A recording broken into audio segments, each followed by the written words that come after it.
Portland, the Bridge City, home to not one, not two, but 12 bridges. Portland's motto is keep Portland weird, but for gamers, weird is perfect.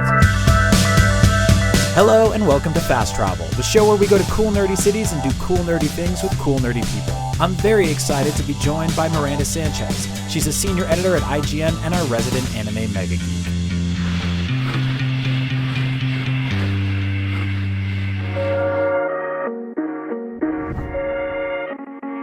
When it comes to books, Portland is known for Powell Books, one of the most iconic bookstores in the country. But if it's comic books you're after, there's something just perfect about buying comics in a dedicated comic book store.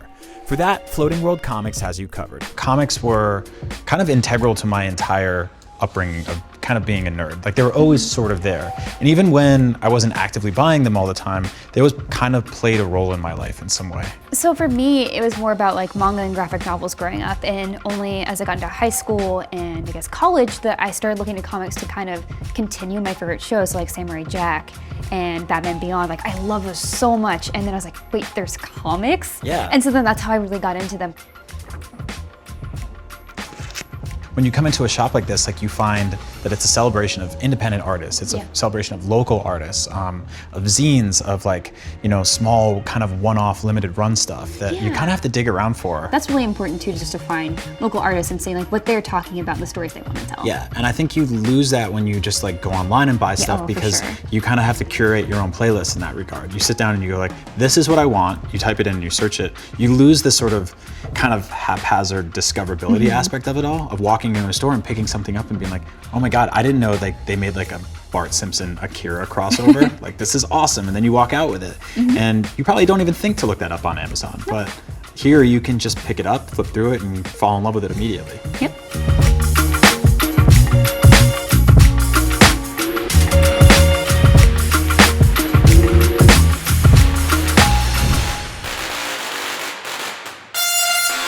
QuarterWorld is a massive arcade with over 100 games, a full bar, lots of food, and a giant Tesla coil that shoots out lightning bolts to music. Wait, what?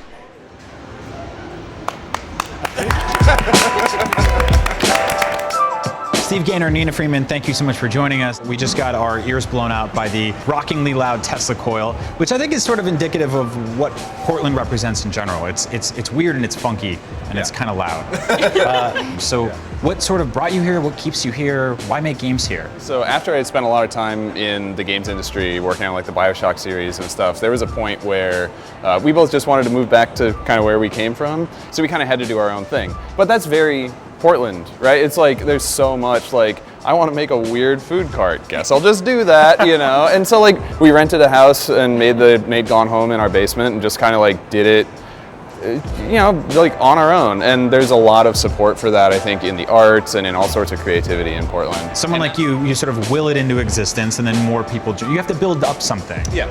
You couldn't have known that you just need a house full of cats and game developers to ship a video game in Portland. So is that like the secret? That just get a bunch of cats? I've never done it without cats, so yeah. Right. So Portland also have just like awesome arcade culture, right? I mean, I think as a indie game developer, there's this aspect of seeing these games that had to work within really tight constraints and seeing how they were really creative with just like a couple of core mechanics or not all of this graphical processing power, and kind of being inspired by that. Yeah, and now whenever I go to an arcade, it's like, it is like a real design constraint to be like, there's gonna be a person physically at a machine playing it, and how does that affect the design?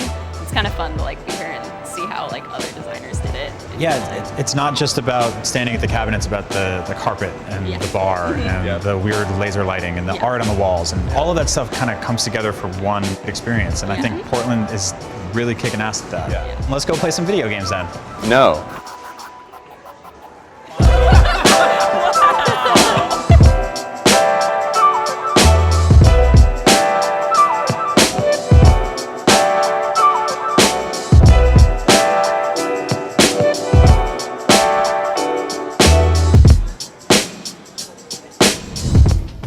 Toys, action figures, and collectibles are my favorite way to celebrate nerd culture. Billy Galaxy is a wonderful toy store that totally shares that love. I think it's my favorite toy store in the country, mostly because it feels like a really gigantic version of my desk at work.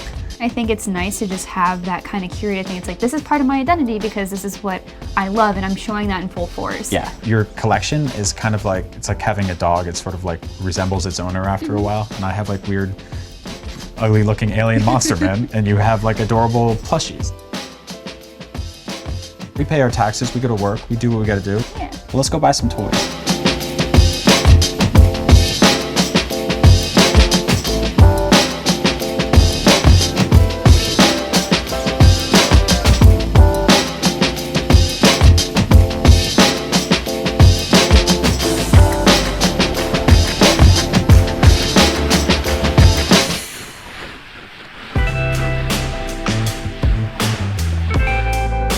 There's a good reason why Apizza Scholls is the most popular pizza place in Portland. And if giant, perfect slices of foldable pizza aren't enough, it's also got a fantastic collection of impeccably maintained arcade cabinets. Since the dawn of video games, pizza has been there to help. And I think that's something that Apizza Scholls does so well, because they have old school arcade cabinets, they've got a Donkey Kong, and they've got great pizza. And then this flame dude comes down and it just gets, Oh, wow. so good. Okay, this is where it gets. Watch this. You basically have to just... Time it.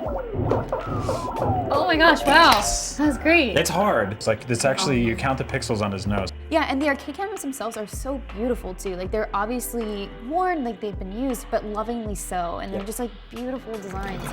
Oh, this is when it starts getting insane. Right. Oh my gosh, this is hard. Oh my god. Yeah, really difficult to control. You're basically drunk driving an ostrich. Yeah.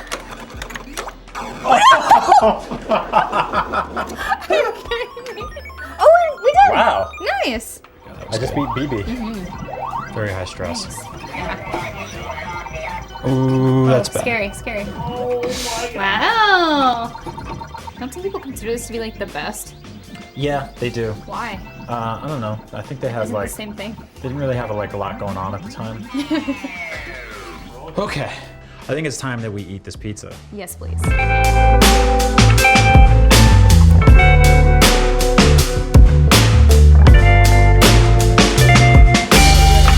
No, but the sausage is so good. The sausage is really good. Need a shot of me just asleep on the street.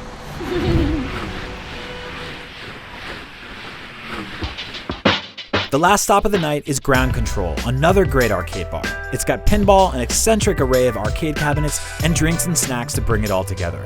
It's like an arcade birthday party, but for grown-ups. Do you feel like there's a pressure to be an expert on classic games, even if you didn't grow up with them or you missed them on your way to becoming a gamer? Yeah, I mean, like, there's that, like, oh, you don't know that game. Sure. But the nice thing about these kind of bar arcades is that they offer those games, right? Like, at least in the arcade forums. Yeah, I totally agree. It's a great opportunity to catch up on stuff. The thing I like here too is like they have things like Panic Park, which is a Namco game. It's like supposed to be more like party game, mini game oriented.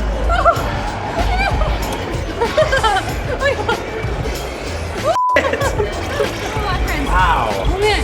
I love this game. There's a game here called Bubble Bobble, which I'm almost sure you've never played. Nope. Because it's weird. Yeah. It's about two dinosaurs that have to save their girlfriends, I think. It's an old game, so it's hard to tell the story. All right, so you're the blue one. You have a jump and a bubble. You want to hit these guys with your bubbles. Okay. And then all these like treats and like candies and Oh, fruits cute. fall out. And then you go to the next level. And every level is different, and there's like 100 levels. Holy crap. Yeah. There you go.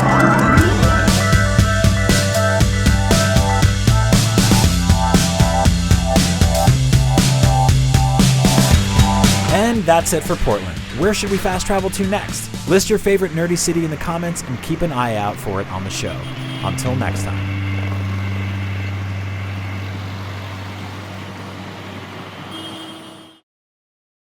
Oh hey, thanks for watching our new show. Want to win some games and a shaving toolkit courtesy of Braun? Well, enter at the link below for a chance to win.